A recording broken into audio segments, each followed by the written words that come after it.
खैरियत से होंगे। आज जो मैथ का टॉपिक हमारे सामने है उसका नाम है टाइप्स ऑफ मैट्रिक्स। कि मैट्रिक्स जो है उसकी कितनी टाइप्स होती है। तो क्या लिखा हुआ है इसमें, there are several types of matrices.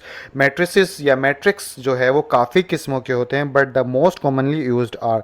लेकिन इस वीडियो के अंदर जो है हम उन मैट्रिक्स की बात करेंगे जो कि कॉमनली इस्तेमाल होते हैं, या दूसरे लफ्ज़ों में बोलूँ तो जो आपकी बुक में दिए गए हैं। तो पहले नंबर पे जो मैट्रिक्स मैंने रखा है आपको समझाने के लिए वो रो मैट्रिक्स है। तो अब पहला सवाल तो यहाँ पर यही पैदा हो जाता है कि सर रो किसे कहते हैं। तो देखिए, रो, जब भी वर्ड मैट्रिक्स के अंदर रो आए तो आपके माइंड में आनी चाहिए एक हॉरिजेंटल लाइन। ठीक है, हॉरिजेंटल लाइन से मुराद क्या है कि अगर आपको इकट्ठा बता दूं, बिकॉज कॉलम भी नीचे है, तो एक हॉरिजेंटल लाइन के अंदर अगर डिजिट्स लिखे हों जैसे कि यहाँ लिखे हों तो उसको बोलते हैं रो। और ऐसे अगर वर्टिकल लाइन के अंदर डिजिट्स लिखे हों तो उसको बोलते हैं कॉलम। ठीक है, तो अब ये बात याद रखिएगा। तो अब इसकी डेफिनेशन पढ़ लेते हैं कि इसमें क्या लिखा हुआ है। A matrix is said to be row matrix. एक मैट्रिक्स जो है उस वक्त रो मैट्रिक्स कहलाता है if it has only one row, जब उस मैट्रिक्स के अंदर सिर्फ एक रो हो। जैसे कि ये एक रो हो रही, अगर यहाँ पे और डिजिट्स होते जैसे इधर, फिर इधर और होते, फिर इधर स्क्वायर ब्रैकेट से क्लोज कर दिया जाता तो 3 रोज होती। लेकिन रो मैट्रिक्स में आपने याद रखना है कि एक ऐसा मैट्रिक्स जिसमें सिर्फ सिर्फ ओनली वन रो होगी उसे रो मैट्रिक्स कहा जाएगा। ठीक है, इसी तरह कॉलम भी बिल्कुल ऐसे ही है। A matrix is said to be a column matrix. एक मैट्रिक्स कॉलम मैट्रिक्स उस वक्त कहलाता है if it has only one column. तो जिस तरह एक हॉरिजेंटल यानी एक रो होगी तो वो रो मैट्रिक्स कहलाएगा, और इस तरह एक किसी भी मैट्रिक्स अगर कंसिस्ट करता है, मुश्तमिल होता है एक कॉलम पर या एक लाइन पर जिसके अंदर सिर्फ डिजिट्स लिखे हुए हैं, तो उसको बोलते हैं कॉलम मैट्रिक्स। तो ये भी आसान सा था। आगे चलते हैं, आगे बात करें तो अब बात होती है रेक्टेंगुलर मैट्रिक्स की। रेक्टेंगुलर मैट्रिक्स किसे कहा जाता है। तो a matrix is said to be rectangular. कोई भी मैट्रिक्स जो है उस वक्त रेक्टेंगुलर कहलाता है इफ द नंबर ऑफ रोज, यानी कि उस मैट्रिक्स में जो रोज की तादाद है इज नॉट इक्वल, वो बराबर ना हो किसके, नंबर ऑफ कॉलम्स। यानी कोई भी एक ऐसा मैट्रिक्स है जिसमें रोज की जो तादाद है और कॉलम्स की जो तादाद है वो इक्वल ना हो, उसे रेक्टेंगुलर मैट्रिक्स कहलाते हैं। मिसाल से इस बात को समझने की कोशिश करते हैं। देखें, इसके अंदर कितनी रोज है, इसके अंदर 1 2 3 3 रोज हैं, और इसके अंदर कॉलम अगर गिने, कॉलम कितने हैं तो 1 2, तो 3 कॉलम है और 2 रोज है। तो इट्स मीन के यानी कि ये रेक्टेंगुलर कहलाया, बिकॉज इनमें दोनों की तादाद मुख्तलिफ है। इसी तरह अगर इसकी बात करूं तो इसमें देखे जाए तो एक रो ये है, एक रो ये है। ठीक है, तो 2 रो है, और कॉलम अगर बात करूं तो 1 2 3 3 कॉलम है। तो यानी रोज और कॉलम्स की तादाद अलग अलग है, यानी कि 2/3 है। ठीक है, तो इट्स मीन के ये भी क्या हो गया, रेक्टेंगुलर हो गया। इसी तरह इसके अंदर देखें तो रोज कितनी है, एक रो है। ठीक है, और कॉलम कितने हैं, 1 2 3 3 कॉलम्स हैं। तो ये भी रोज और कॉलम जो है तादाद में या नंबर्स में एक दूसरे से डिफरेंट है, दैट्स वाई कि ये भी रेक्टेंगुलर कहलाएगा। इसी तरह इसके अंदर रोज 1 2 3 3 रोज हैं जबकि एक कॉलम है, तो ये भी क्या कहलाएगा, रेक्टेंगुलर। तो इस तरह आप लोगों को आई होप कि रेक्टेंगुलर आसान सी बात है। ऐसा मैट्रिक्स जिसमें रोज की तादाद और कॉलम्स की तादाद मुख्तलिफ होती है रेक्टेंगुलर कहलाता है। ठीक है, तो इसके बाद जो है हम स्केयर मैट्रिक्स को देख लेते हैं कि इसमें क्या कहा जा रहा है। A matrix is said to a square. कोई भी मैट्रिक्स उस वक्त स्केयर मैट्रिक्स कहलाता है if the number of rows, के नंबर ऑफ रोज जो हैं उस मैट्रिक्स में इज इक्वल, वो बराबर हों किसके, नंबर ऑफ कॉलम्स।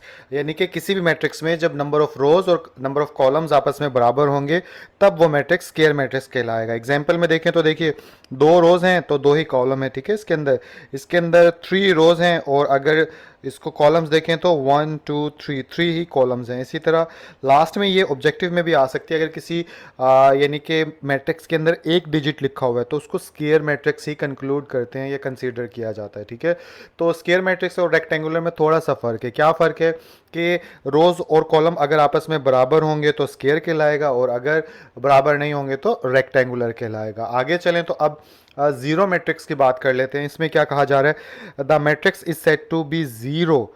कोई भी मैट्रिक्स उस वक्त ज़ीरो मैट्रिक्स कहलाएगा if all its elements are equal to zero. तो सबसे पहले एलिमेंट्स किसे कहा जाता है, इसके अंदर जो डिजिट्स हैं उनको इंट्रीज भी कहा जाता है और एलिमेंट्स भी कहा जाता है। तो इसमें क्या कहा जा रहा है कि कोई भी मैट्रिक्स उस वक्त ज़ीरो मैट्रिक्स कहलाता है जब उसके अंदर तमाम एलिमेंट्स या इंट्रीज जो हैं वो ज़ीरो के बराबर हों। जैसे आप देखें कि चाहे जितनी रोज़ और कॉलम हों, लेकिन हों सारे के सारे ज़ीरो होने चाहिए, तभी वो ज़ीरो मैट्रिक्स कहलाएगा। ठीक है, तो इसके बाद हम चलते हैं ट्रांसपोज मैट्रिक्स की तरफ कि ट्रांसपोज मैट्रिक्स जो है वो किसे कहते हैं। तो इसकी डेफिनेशन देख लेते हैं। A matrix obtained by interchanging the rows into columns और कॉलम्स इनटू रोज, कि कोई भी मैट्रिक्स जो है अगर उसके इंटरचेंज का मतलब ये होता है कि उलट, यानी कि रो को कॉलम में बदलना और कॉलम को रो में बदलने को प्रोसेस जो होता है इसको बोलते हैं इंटरचेंज। ठीक है, तो एक ऐसा मैट्रिक्स जिसमें रोज को किस में बदल दें, कॉलम में, या फिर ठीक है कॉलम्स को बदल दो रोज के अंदर, तो उस मैट्रिक्स को कहा जाता है ट्रांसपोज ऑफ दैट मैट्रिक्स, यानी उस मैट्रिक्स का ट्रांसपोज करना कहा जाता है। मिसाल से आपको ये बात अच्छे से समझ में आ जाएगी।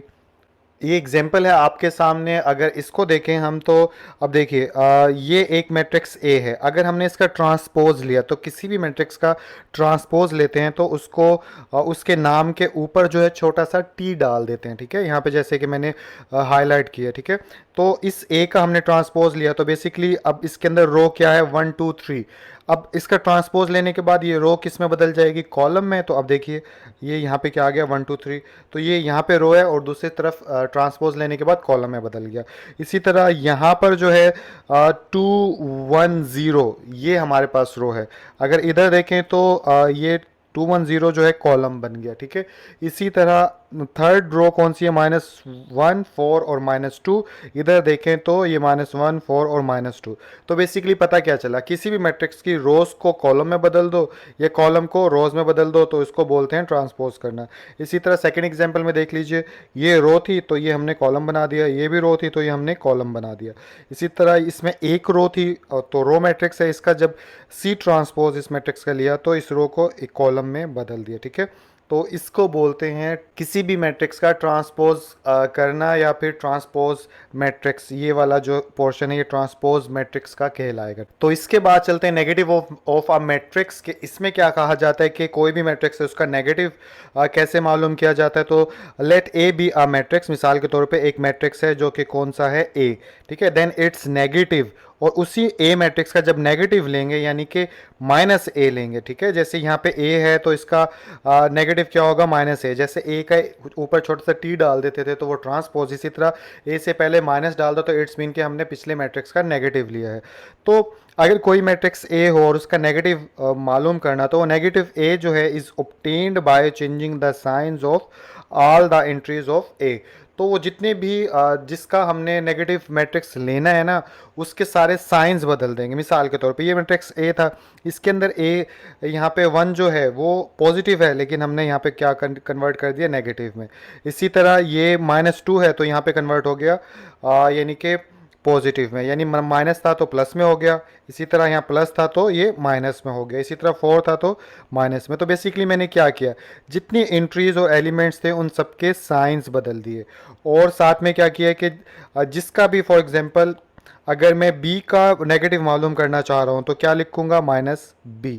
ठीक है, तो बस साइंस बदल दो उसके और उसको बोलते हैं नेगेटिव ऑफ अ मैट्रिक्स। तो अब हम बात करेंगे सिमेट्रिक मैट्रिक्स का, कि सिमेट्रिक मैट्रिक्स जो है वो किसे कहा जाता है। तो देखिए स्क्वायर मैट्रिक्स इज सिमेट्रिक, कि कोई भी स्क्वायर मैट्रिक्स जो होता है वो ही सिमेट्रिक होगा। इससे क्या पता चला कि सिमेट्रिक मैट्रिक्स सिर्फ के लिए शर्त एक चीज ये भी है कि वो स्क्वायर मैट्रिक्स होना चाहिए। स्क्वायर मतलब जितनी रोज हैं उतनी कॉलम होने चाहिए। ठीक है, और दूसरी शर्त इसकी क्या होती है, इफ इट इज इक्वल, अगर वो मैट्रिक्स इक्वल होगा किसके, इट्स ट्रांसपोज के। क्या मतलब कि कोई भी स्क्वायर मैट्रिक्स अगर अपने ट्रांसपोज के इक्वल होगा तभी वो मैट्रिक्स जो है वो सिमेट्रिक मैट्रिक्स कहलाएगा। ठीक है, तो मिसाल के तौर पे मैट्रिक्स ऑफ ए जो है वो सिमेट्रिक होगा इफ अगर उसका ट्रांसपोज ले लो तो वो पहले जिसका ट्रांसपोज लिया था ना वो उसके बराबर ही हो जाए।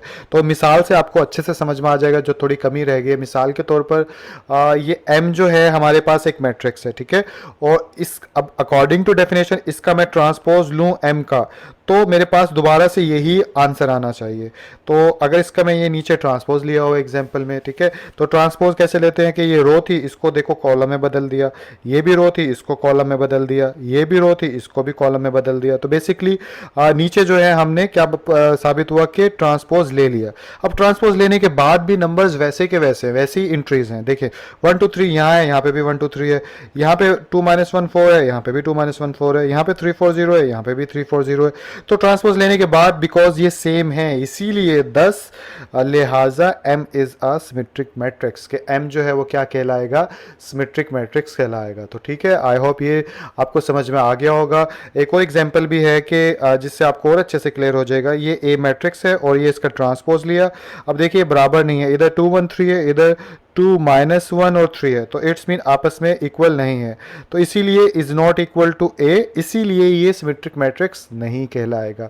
तो सिमेट्रिक मैट्रिक्स हो गया हमारे पास। आगे चलते हैं। तो अब हमारे सामने स्क्यू सिमेट्रिक मैट्रिक्स के स्क्यू सिमेट्रिक किसे कहते हैं, तो a square matrix A is said to be skew symmetric, कि कोई भी मैट्रिक्स A जो है उसकी पहली शर्त क्या है कि वो स्क्वायर होना चाहिए पिछले सिमेट्रिक की तरह, और दूसरी शर्त क्या है कि वो उस वक्त स्क्यू सिमेट्रिक होगा जब के जिसका हम यानी कि स्क्यू सिमेट्रिक मालूम कर रहे हैं उसमें उस मैट्रिक्स का अगर ट्रांसपोज लिया जाए वो -a के बराबर आना चाहिए। इस ये बात आपको ऐसे आसानी से समझ में नहीं आएगी, मैं आपको बताता हूँ। ठीक है, मिसाल के तौर पर ये हमारे पास जो है एक मैट्रिक्स A है। ठीक है, इसका अगर सब तो दो काम करूँगा मैं। पहले क्या करूँगा, पहले मैं ट्रांसपोज लूँगा। ठीक है, उस मैट्रिक्स का जिसको हमने मालूम करने की स्क्यू सिमेट्रिक है या नहीं है, और दूसरे नंबर पे क्या करूँगा, उसका नेगेटिव जो है वो मैट्रिक्स मालूम करूँगा। जैसे इधर A था तो इट्स मीन पहले नंबर पे मैं ये कहना चाह रहा हूँ कि इसका ट्रांसपोज मालूम करूँगा, दूसरे नंबर पे क्या मालूम करूँगा, इसका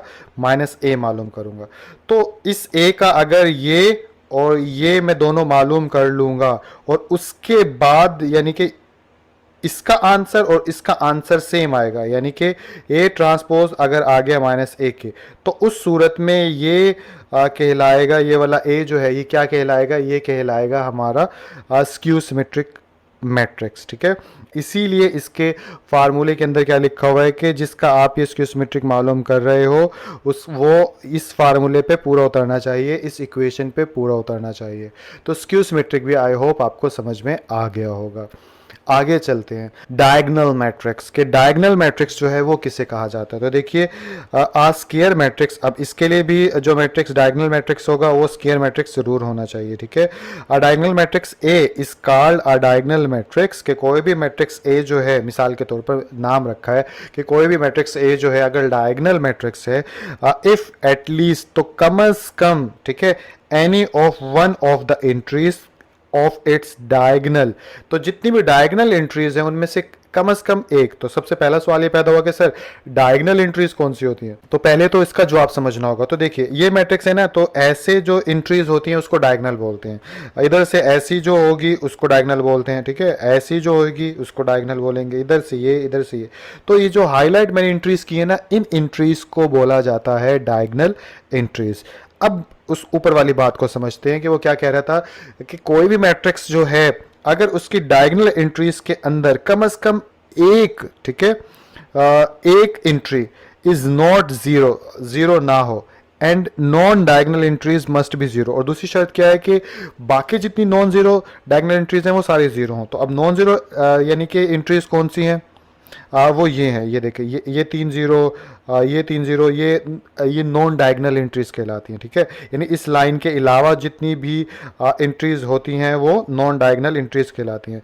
तो दो शर्त हैं इसकी। पहली शर्त क्या है कि जो डायगोनल एंट्री है उसके अंदर कम से कम एक ऐसा एंट्री या नंबर होना चाहिए या एलिमेंट होना चाहिए जो कि ज़ीरो ना हो। ठीक है, और दूसरी कंडीशन क्या कह रहा है, वो बाकी नॉन डायगोनल एंट्रीज हैं वो सारी जो है वो जीरो होनी चाहिए ऑलवेज। ठीक है, इसीलिए अगर आप गौर करो, दोबारा से गौर करवाता हूँ कि ये देखिए नॉन जीरो जो है, नॉन डायगोनल जो है वो सारी तीनों के अंदर जीरो हैं। ठीक है, और इसीलिए जो है वो ये सारी के सारे जो हैं वो डायगोनल मैट्रिक्स कहलाएंगे, because non diagonal entry zero है और जो डायगोनल है उनमें कम से कम, अब इसके अंदर दो नॉन जीरो नंबर हैं तो इसलिए ये हो, कम से कम एक नॉन जीरो होना चाहिए। जैसे अगर यहाँ पे ओनली 3 होता तब भी काम चल जाता। ठीक है, तो इधर तीनों ही नॉन जीरो हैं तो भी सही है, इधर भी तीनों नॉन जीरो हैं तो भी सही है। तो डायगोनल एंट्रीज, डायगोनल जो ऐसे लाइनें होती हैं इसके अंदर कम से कम एक नंबर होना चाहिए जीरो के अलावा, बाकी सारे जीरो होने चाहिए सादा लफ्जों में। तो आई होप डायगोनल मैट्रिक्स जो है आप लोगों को ये भी समझ में आ गया होगा। अब आ गया हमारा स्केलर मैट्रिक्स, कि स्केलर मैट्रिक्स जो है वो किसे कहा जाता है। तो देखिए डायगोनल मैट्रिक्स के अब यहाँ पे स्केयर मैट्रिक्स नहीं, स्केलर मैट्रिक्स के लिए यानी कि ये बात की जा रही है कि जो भी स्केलर मैट्रिक्स होगा वो डायगोनल मैट्रिक्स जो है वो ज़रूर होगा। तो कोई भी डायगोनल मैट्रिक्स जो है वो स्केलर उस वक्त कहलाएगा if all the diagonal entries, जब सारी डायगोनल एंट्रीज जो है वो क्या हो, सेम हो एंड नॉन जीरो हो। तो दो शर्त है कि डायगोनल एंट्रीज सेम होनी चाहिए, पहली शर्त, और दूसरा नॉन जीरो होनी चाहिए। तो देख लेते हैं इस एग्जांपल के अंदर। तो देखें ये डायगोनल एंट्रीज हैं और ये सारी की सारी सेम है और जीरो भी नहीं है, तो इट मीन ये ए जो है वो हमारा स्केलर मैट्रिक्स है। इसी तरह बी जो है वो भी स्केलर है, बिकॉज डायगोनल एंट्रीज सेम है और बाकी जो है और डायगोनल एंट्रीज जीरो भी नहीं है।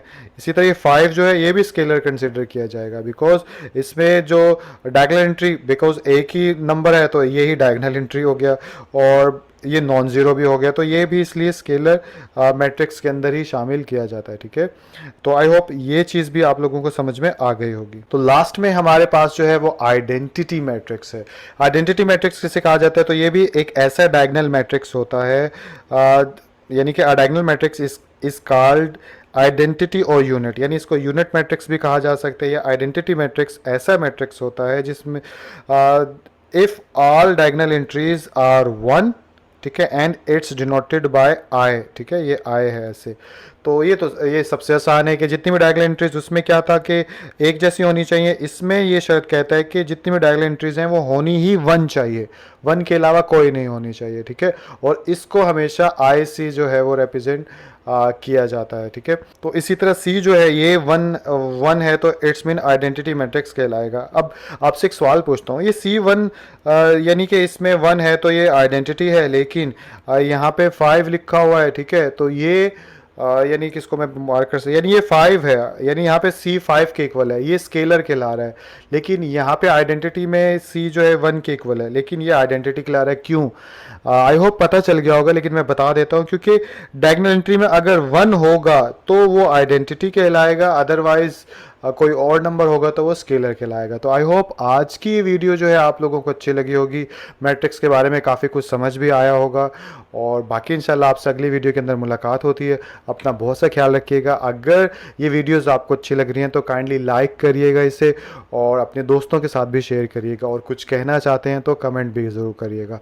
अपना बहुत सा ख्याल रखिएगा। अल्लाह हाफिज़। अस्सलाम वालेकुम, कैसे हैं आप लोग? उम्मीद करता हूँ आप सबके सब जो हैं बिल्कुल खैरियत से होंगे। आज हम एक्सरसाइज नंबर 1.2 जो है उसे स्टार्ट करने जा रहे हैं। तो क्वेश्चन नंबर 1 आप लोगों को स्क्रीन के ऊपर नज़र आ रहा है। अगर ये छोटा नज़र आ रहा है या धुंधला नज़र आ रहा है तो अपनी किताब साथ खोल कर रख लीजिए, उसमें क्वेश्चन पढ़ लीजिए और मेरी बात सुनते रहिए। तो क्वेश्चन नंबर 1 के अंदर ये बताया जा रहा है कि फ्रॉम द फॉलोइंग मैट्रिसेस, जितने भी मैट्रिसेस दिए गए हैं इनमें आइडेंटिफाई करना है। क्या आइडेंटिफाई करना है? यूनिट मैट्रिक्स कौन सा है नीचे दिए गए मैट्रिसेस के अंदर, रॉ मैट्रिक्स कौन सा है, कॉलम मैट्रिसेस कौन से हैं, और नल या ज़ीरो मैट्रिसेस कौन कौन से हैं। तो सबसे पहले नंबर पे कौन सा मैट्रिक्स है हमारा? ए। अगर ए में देखें तो क्या है, सारे ज़ीरोज़ हैं। ठीक है, तो अब सारे एलिमेंट्स या फिर सारी एंट्रीज ज़ीरो हैं, तो इसलिए ये क्या कहलाएगा?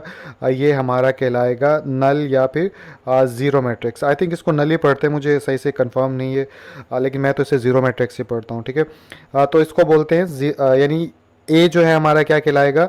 Zero matrix. इसी तरह बी की तरफ चलें तो इसमें क्या है, इसमें जितनी भी एंट्रीज़ हैं वो सारी एक रो के अंदर लिखी हुई हैं। ठीक है, तो बिकॉज इसके अंदर एक रो के अंदर लिखी हुई है तो इसलिए ये हमारा क्या हो जाएगा? ये हमारा रो मैट्रिक्स हो जाएगा। ठीक है, इसके अंदर जितनी भी एंट्रीज़ हैं एक कॉलम की सूरत में लिखी हुई हैं तो इसलिए ये हमारा क्या हो जाएगा? कॉलम मैट्रिक्स हो जाएगा। ठीक है, तो आई होप पीछे आप लोगों ने डेफिनेशंस जो मैंने बताई हैं उनको अच्छे से समझा होगा, तभी ये चीज़ आपको समझ में आएगी, वरना समझ में नहीं आएगी।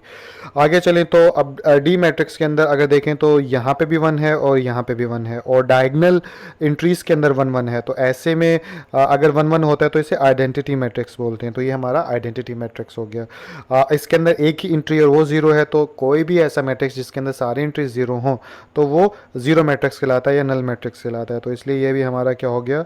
ज़ीरो मैट्रिक्स हो गया। ठीक है, और एफ़ की तरफ चलें तो इसमें भी कॉलम है, तो ये हमारा क्या हो गया? ये भी कॉलम मैट्रिक्स हो गया। ठीक है, तो आई होप ये चीज़ जो है आपको समझ में आ गई होगी। अगले क्वेश्चन की तरफ चलते हैं। तो अगले क्वेश्चन पर जाने से पहले मैंने सोचा आपको बता दूं कि इसके आंसर आप ऐसे ही मत लिख दीजिएगा। अपनी नोटबुक पे आप इस तरह से लिखेंगे कि A is a null matrix, B is a row matrix, C is a column matrix, D is a unit, और आइडेंटिटी दोनों एक ही मैट्रिक्स के नाम होते हैं तो कुछ भी लिख सकते हैं। ई इज़ अ नल और F is a column matrix. आप ऐसे यानी कि ऐसे नहीं इसको लिख सकते, ये सिर्फ समझाने के लिए मैंने आपको किया था, ठीक है। अब अगले क्वेश्चन की तरफ चलते हैं। तो क्वेश्चन नंबर 2 आप लोगों को स्क्रीन के ऊपर नजर आ रहा है, जिसमें क्या कहा जा रहा है, from the following matrices identify. जितने भी ये मैट्रिसेस के नाम है नीचे दिए गए मैट्रिसेस में बताइए कि ये नाम किसके साथ लिखना चाहिए, ठीक है। तो मिसाल के तौर पे जैसे नंबर 1 है, ये कौन सा मैट्रिक्स है, इनके अंदर से देख के हमने बताना है, ठीक है। तो मैं नीचे क्या किया, मैंने नीचे सारे नाम लिख दिए हैं, इनके आगे मैं नंबर लिख दूंगा कि कौन सा मैट्रिक्स कौन सा है, ठीक है। सबसे पहले तो ढूंढते हैं कि कौन सा मैट्रिक्स है, स्केयर मैट्रिक्स, ठीक है। तो स्केयर मैट्रिक्स की बात करें तो सबसे पहले हमें ये पता होना चाहिए कि स्केयर मैट्रिक्स कहते किसको हैं।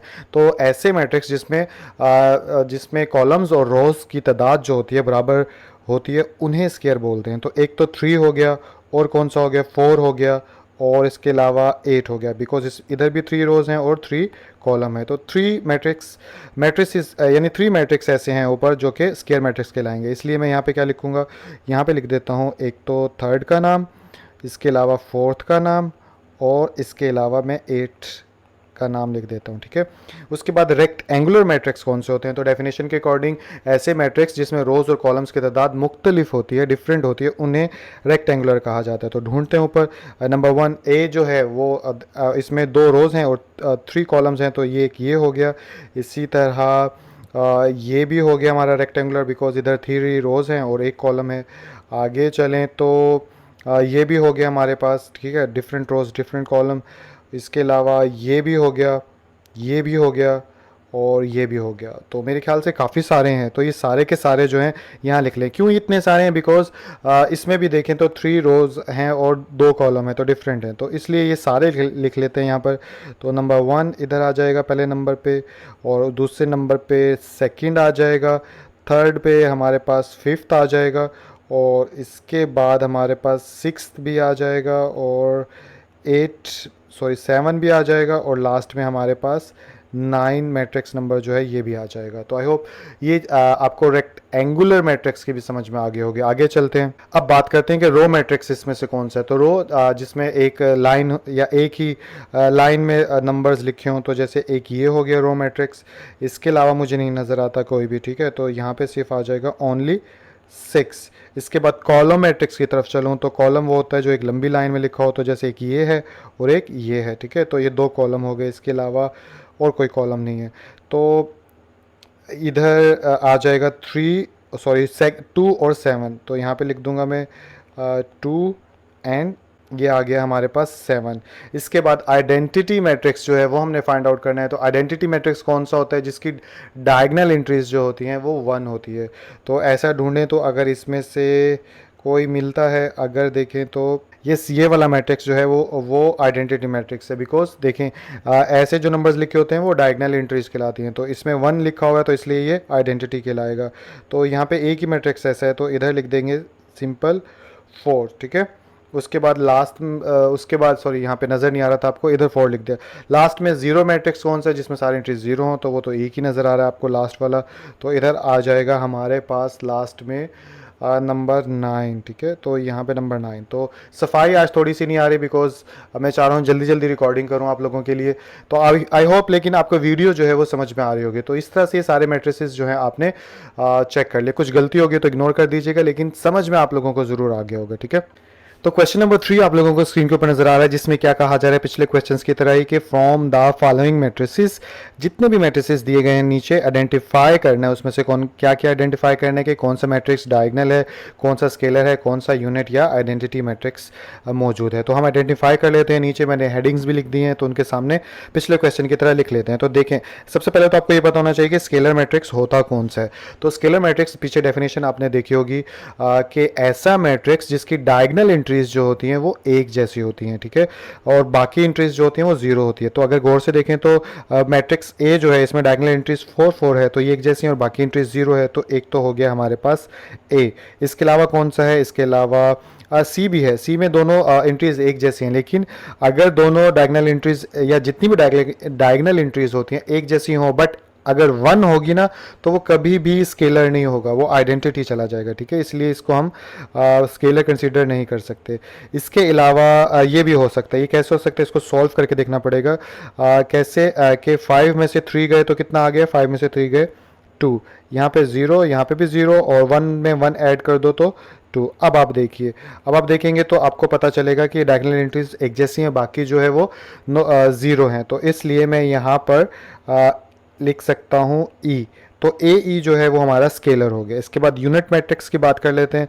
यूनिट मैट्रिक्स को आइडेंटिटी मैट्रिक्स भी कहा जाता है। तो ऐसा मैट्रिक्स जिसमें डायगोनल एंट्रीज वन होती हैं उसे बोलते हैं यूनिट मैट्रिक्स। तो वो हमारे पास एक ही है, सी। इसके अलावा देखें आप, कोई भी नहीं है, इधर थ्री आ जाता है।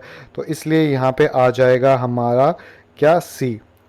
इसके बाद लास्ट में डायगोनल मैट्रिक्स की बात कर लेते हैं। डायगोनल मैट्रिसेस कौन से हैं इसमें? तो अगर आप गौर से देखें, डायगोनल मैट्रिक्स पहले कहते किसको हैं?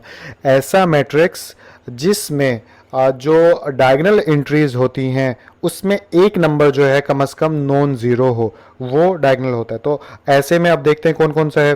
तो अगर इधर गौर से देखें तो ये डायगोनल एंट्रीज हैं और इसमें कम से कम एक नॉन जीरो होना चाहिए, तो इसमें तो दोनों ही नॉन जीरो, तो कोई फर्क नहीं। यानी ये शर्त नहीं है कि बस ये शर्त है लोएस्ट फॉर्म में कि कम से कम एक डायगोनल एंट्रीज में नॉन जीरो नंबर होना चाहिए। ये अब बेशक सारे हों उससे फर्क नहीं पड़ता, कम से कम एक होना चाहिए। आई होप आप लोगों को समझ में आया होगा। तो इसलिए एक तो ए लिख देंगे यहाँ पर। अगर इसके बाद देखें तो इस ये डायगोनल एंट्रीज है, इसके अंदर कम से कम एक नॉन जीरो होना चाहिए, तो दोनों ही नॉन जीरो है, तो इट्स मीन के ये भी डायगोनल एंट्रीज है। इधर देखें तो ये जो है ये भी डायगोनल एंट्री है। क्यों? क्योंकि इसमें भी नॉन ज़ीरो है, तो इसको इसको भी हम कंसीडर करेंगे डायगोनल मैट्रिक्स। इसके अलावा इधर देखें तो इधर भी एक नॉन ज़ीरो है जो कि थ्री है, तो ये भी डायगोनल मैट्रिक्स हो गया। और इधर देखें तो इधर भी नॉन ज़ीरो है, तो ये भी डायगोनल हो गया। तो इट्स मीन सारे जो हैं वो डायगोनल हैं। तो इसलिए सारों के नाम लिख दो, ए बी सी डी और ए। तो ये सारे डायगोनल मैट्रिसेस हो गए। तो आई होप कि ये क्वेश्चन भी आप लोगों को समझ में आ गया होगा। तो क्वेश्चन नंबर 4 आप लोगों को स्क्रीन के ऊपर नजर आ रहा है, जिसमें हमें क्या कहा जा रहा है, find the negative of matrices. कि जितने भी मैट्रिसेस दिए गए हैं ए बी सी डी और ई, इन सब का आपने नेगेटिव मैट्रिक्स मालूम करना है। तो नेगेटिव मैट्रिक्स किसे कहते हैं? अगर आप लोगों को याद हो कि कोई भी ऐसा मैट्रिक्स जिसके एंट्रीज के सारे साइन बदल दो तो उसे नेगेटिव मैट्रिक्स कहा जाता है। तो इसको करते कैसे? सबसे पहले ए मैट्रिक्स है हमारे सामने, तो मैं यहाँ पे लिख लेता हूँ, यहाँ पे पहले डालता हूँ ब्रैकेट्स क्योंकि तीन है, और उसके बाद 1 0 -1, और यहाँ पे आ जाएगी एक और। ब्रैकेट डालने में काफ़ी मुश्किल होती है। और यहाँ पे आ गया ए। तो ये हमारे पास आ गया ए मैट्रिक्स। अब हमने इसका नेगेटिव मालूम करना है, तो सबसे पहले एंट्रीज बदलते हैं ना इसकी। तो यहाँ पे आ गई स्क्वायर ब्रैकेट, और ये हो गया -1 +1 था, तो ये ज़ीरो ना प्लस का होता है ना माइनस का, तो यहाँ पे ज़ीरो हो गया। अब -1 जो है +1 में बदल जाएगा, ठीक है। या दूसरे लफ्ज़ों में इसको ऐसे भी लिख सकते हैं कि बाहर माइनस हो गया और अंदर ये वैसे का वैसा, और ऐसे में एक स्टेप बढ़ जाएगा बस। तो ये यहाँ पे ये हो गया। और एक चीज़ मैं बताना भूल गया, जब भी नेगेटिव मैट्रिक्स लेते हैं तो यहाँ पे जो मैट्रिक्स का नाम होता है उसके साथ माइनस लिख देते हैं। ये माइनस शो करता है कि हमने नेगेटिव मैट्रिक्स लिया है। इसके बाद आगे चलें तो अब ये हो जाएगा हमारे पास क्या, -a हमारे पास हो जाएगा यहाँ पर -1 0, और माइनस माइनस कितना होता है प्लस, या बाहर माइनस हो तो अंदर वाला साइन बदल जाता है। तो राइटिंग मेरी कुछ खास अच्छी नहीं आ रही क्योंकि ये लंबी लंबी लाइनें डालना ना काफ़ी मुश्किल लग रहा है, लेकिन समझ आपको आ रही होगी। तो इसी तरह बाकी सब मालूम करेंगे, तो मैं बाकी करता हूँ। तो अब बी का नेगेटिव मालूम करते हैं, जिसके लिए मैं यहाँ पे लिखूँगा बी, और यहाँ पे आ जाएगा मेरे पास 3 -1 2 1, और इधर मैं डाल दूंगा ऐसे लाइन। और उसके बाद अब इसका माइनस मालूम करना है, तो मैं क्या करूँगा, इधर लिख दूंगा -b, और इधर सबके साइंस बदल दूंगा। तो प्लस का 3 था तो ये तो हो गया -3, माइनस इंटू -1, और यहाँ पे हो जाएगा -2, और यहाँ पे हो जाएगा -1। तो एक स्टेप और डाल देता हूँ। डायरेक्ट भी कर सकते हो, लेकिन क्योंकि वीक स्टूडेंट्स भी होते हैं तो उनको ये चीज़ें समझ नहीं आती, इसलिए मैं कोशिश करता हूँ कि ज़्यादा से ज़्यादा स्टेप डाल दूँ। जिसको समझ में आ जाती है वो इस स्टेप्स को छोड़ दे, लेकिन जिसको नहीं समझ में आती ऐसे अच्छा लगता है तो वो इसको फॉलो कर ले। तो ये हमारा नेगेटिव बी हमने मालूम कर लिया। ठीक इसी तरह बाकी भी होगा, वो भी करके दिखा देता हूँ। डी कर देते हैं। सी तो बिल्कुल वैसा है। अगर डी को करूँ तो यहाँ पे आ जाएगा -3 -4 2 5, और इधर आ जाएगा स्क्वायर ब्रैकेट क्लोज। अब -d लिख देंगे, जिससे साबित हो जाएगा कि माइनस हमने नेगेटिव मैट्रिक्स मालूम कर रहे हैं। और यहाँ पे आ जाएगा माइनस बाहर, तो अंदर -3, क्योंकि सबके साइन बदलने हैं, प्लस तो लिखते नहीं है तो ये ऐसे भी चल जाएगा। ये माइनस इंटू -4, और यहाँ पे आ जाएगा -5, क्योंकि साइन बदल गया। ठीक है, आगे चलें तो अब ये फर्दर इसको, तो अब ये क्या हो जाएगा, ये हो जाएगा यहाँ पे स्क्वायर ब्रैकेट आ जाएगी हमारी, और माइनस माइनस प्लस, तो ये 3 आ गया, और यहाँ पे -2, यहाँ पे 4, यहाँ पे -5, और यहाँ पे स्क्वायर ब्रैकेट क्लोज, और ये -d। तो ये ही इसका आंसर होगा। इसके बाद लास्ट वाला ई कर देता हूँ जल्दी से, ताकि आपको चलो और आसानी हो जाएगी। ई किसके बराबर है? ई बराबर है 1 -5 2 3, और ये ब्रैकेट क्लोज, और यहाँ पे आ जाएगा -c, और इधर आ जाएगा हमारे पास -1। डायरेक्ट कर देते हैं, ये माइनस था तो प्लस में हो गया, -2 -3, और यही इसका क्या हो जाएगा? आंसर। तो आई होप क्वेश्चन नंबर 4 भी आसान सा था, समझ में आ गया होगा। तो क्वेश्चन नंबर 5 आप लोगों को स्क्रीन के ऊपर नजर आ रहा होगा, जिसमें क्या कहा जा रहा है? फाइंड द ट्रांसपोज, कि आप ट्रांसपोज मालूम करो of each of the following matrices, जितने भी क्वेश्चन नंबर 5 के अंदर मैट्रिसेस दिए गए हैं उन सब का। तो सबसे पहला सवाल तो ये पैदा होता है कि सर ट्रांसपोज किसे कहते हैं? तो वीडियो के शुरू में आई होप कि आप लोगों ने समझ लिया होगा, लेकिन फिर भी बता देता हूँ। किसी भी मैट्रिक्स के अंदर रोज़ को कॉलम में बदलना या फिर कॉलम्स को रोज़ में बदलने को बोलते हैं ट्रांसपोज। अब ये मैट्रिक्स नंबर ए है, इसके अंदर एक रो है, सॉरी एक कॉलम है, तो इसको रो में बदल दूंगा तो इसका मैं ट्रांसपोज ले लूँगा। और ट्रांसपोज को जाहिर कैसे करते हैं? ट्रांसपोज को जाहिर करते हैं, जैसे ए का ट्रांसपोज लेना है तो मैंने ए के ऊपर डाल दूंगा छोटा सा टी, इसका मतलब मैं ए का ट्रांसपोज लेने जा रहा हूँ। रो को मैंने कॉलम में बदलना है, सॉरी कॉलम को रो में बदलना है, तो एक स्क्वायर ब्रैकेट यहाँ से आ गई, सॉरी थोड़ी टेढ़ी डल गई, अगर सीधी करूँ तो ये हो गई, और उसके बाद 0 1 -2, और ये स्क्वायर ब्रैकेट क्लोज। तो अब देखिए कि मैंने इसको, ये कॉलम में था, मैंने इसको क्या कर दिया? मैंने रो में चेंज कर दिया, तो ये इट्स मीन के मैंने इसका ट्रांसपोज ले लिया। अगला क्वेश्चन देखते हैं। तो बी मैट्रिक्स जो है आपको नज़र आ रहा होगा स्क्रीन के ऊपर। अब ये इसका मैंने क्या करना है? ट्रांसपोज लेना है, तो मैं उसके लिए क्या करूँगा? यहाँ पर बी लिख के इसके ऊपर छोटा सा टी लिख दूंगा, और इसके बाद इक्वल का यहाँ पे सिंबल डाल के, अब रो है तो रो को किस में बदलना होता है? कॉलम में, तो यहाँ पे डाल दूंगा एक स्क्वायर ब्रैकेट, और यहाँ पे लिख दूंगा 5, यहाँ पे लिख दूंगा 1, और यहाँ पे लिख दूंगा -6, और ये कर दूंगा क्लोज। तो बेसिकली मैंने क्या किया? मैंने रो को जो है वो कॉलम में बदल दिया, दैट मीन कि मैंने इसका ट्रांसपोज ले लिया। अगला अगला क्वेश्चन देखते हैं। तो अब आपको स्क्रीन के ऊपर सी मैट्रिक्स नज़र आ रहा है, इसका हमने ट्रांसपोज लेना है, तो मैं सबसे पहले सी के ऊपर छोटा सा टी डाल दूंगा, और जितने भी इस मैट्रिक्स में रोज़ हैं उनको मैं कॉलम में बदल दूंगा, ठीक है। तो अगर मैं बदल के दिखाऊं आपको, तो फर्स्ट में रो क्या थी हमारी? ये थी, ठीक है। तो इसको कॉलम में बदलूंगा तो ये क्या हो जाएगी? ये ऐसे हो जाएगी कि 1 2, ठीक है। और इसके बाद एक रो ये थी, इसको कॉलम में बदलूंगा तो ये हो जाएगा 2 -1। इसी तरह एक रो ये थी, इसको कॉलम में बदलूंगा तो क्या हो जाएगा? 3 0। तो जितनी भी रोज थी उसको मैंने क्या बदला? कॉलम में बदल दिया। तो बेसिकली फिर मैंने क्या किया कि इस पूरे का ट्रांसपोज ले लिया, यही इसका ट्रांसपोज कहलाएगा। तो डी मैट्रिक्स हमारे सामने, इसका अगर ट्रांसपोज लूँ तो इसका कैसे लूँगा? तो सबसे पहले मैं डी के ऊपर टी डाल दूंगा जो कि ट्रांसपोज को रिप्रेजेंट करेगा, और रोज़ को कॉलम में बदल लूँगा। तो ये रो थी, इसको कॉलम में बदलूँ तो ये हो जाएगा 2 3, और इसी तरह ये रो थी, इसको अगर कॉलम में चेंज करूँ तो ये क्या हो जाएगा? 0 5, और यहाँ पे स्क्वायर ब्रैकेट क्लोज, और यही इसका आंसर कहलाएगा। तो ई मैट्रिक्स आपको नज़र आ रहा है, इसका ट्रांसपोज लूँ तो मैं क्या करूँगा? सबसे पहले ई के ऊपर डाल दूंगा टी, और उसके बाद यहाँ पे लिख दूंगा 2 3, और यहाँ पे आ जाएगा -4 5। तो बेसिकली मैंने क्या किया है? अब के मैंने बाद में बता रहा हूँ कि ये रो थी, ये कॉलम बन गया, ये रो थी, ये कॉलम बन गया। तो इस तरह ये भी हमारा मैट्रिक्स कन्वर्ट हो गया ट्रांसपोज के अंदर। तो हमारे सामने एफ मैट्रिक्स नज़र आ रहा है, अगर इसके ट्रांसपोज लूँ तो ये एफ के ऊपर छोटा टी डाल दिया, और रो को कॉलम में बदलूँ तो ये रो थी, ठीक है, इसको कॉलम में चेंज करूँगा तो ये यहाँ पे आ जाएगा। इसी तरह 3 4 को ये यहाँ पे आ जाएगा, और यही हमारा आंसर होगा। तो आई होप क्वेश्चन नंबर 5 भी आसान सा था। ये बहुत ज़रूरी है ट्रांसपोज को अच्छे से प्रैक्टिस करना, इसीलिए ज़्यादा मेहनत कर रहा हूँ 1.1 1.2 1.3 1.4 पर, क्योंकि ये अगर जिसको अच्छे से आ गए ना वो 1.5 और 6 अच्छे से आसानी से कर लेगा, ठीक है। तो अगले क्वेश्चन की तरफ चलते हैं। तो क्वेश्चन नंबर 6 आप लोगों को स्क्रीन के ऊपर नज़र आ रहा है, जिसमें क्या कहा जा रहा है कि वेरीफाई डैट, आपने साबित करके दिखाना है अगर ए मैट्रिक्स जो है इसके बराबर हो और बी मैट्रिक्स जो है अगर इसके इसके बराबर हो, तो आपने प्रूव करके ये दो इक्वेशंस दिखानी है या ये दो क्वेश्चंस को आपने सॉल्व करना है। तो पहला क्वेश्चन आप लोगों को मैंने पहले से लिख रखा है, तो इसको सॉल्व करते हैं। तो सॉल्व करने के लिए सबसे पहले मैं यहाँ पे सोल्यूशन लिख लूँगा। सोल्यूशन लिखने के बाद ऑब्वियसली बात है, यहाँ पे ए लिखा हुआ है तो ऊपर एक मैट्रिक्स दिया गया है, तो सबसे पहले हमें यहाँ पे लिखना होगा कि ए मैट्रिक्स किसके इक्वल है। तो क्वेश्चन में ऊपर बताया गया है 1 2 और 0 1, तो यहाँ पे लिख लूँगा मैं 1 2 0 1, ठीक है। और ये ऐसे हो गया।